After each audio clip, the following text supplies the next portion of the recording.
Sleep. It's a completely normal phenomenon, at least from the perspective of anyone who hasn't been deprived of it.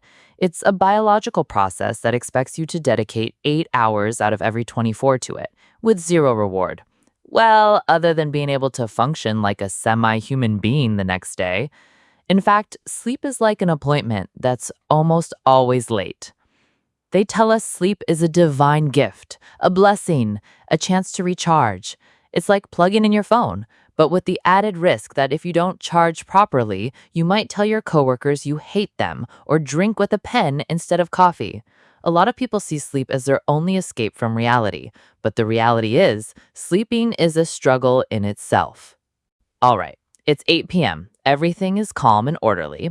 You decide to start a sleep hygiene routine.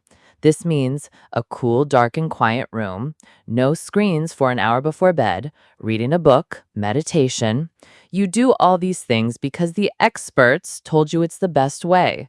You wear yourself out for a whole hour just to do something your body is supposed to know how to do naturally. After all that, it's 1 a.m.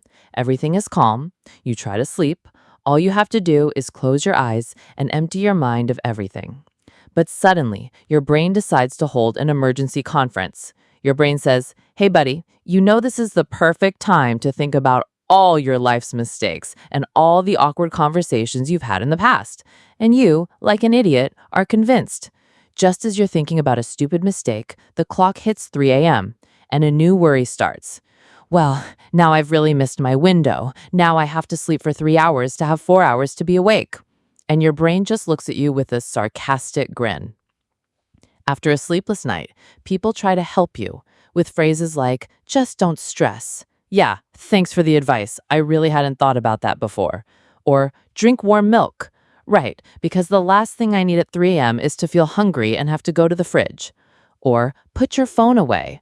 Well, you're in the middle of binge watching episode 9 of a series and you can't stop because if you do, you'll never figure out who the main character is.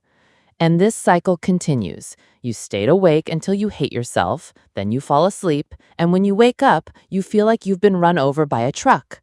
Your body goes into zombie mode, your brain turns into a slow computer, and all you want is to get back to your bed. In reality, insomnia isn't a struggle, it's a complicated relationship.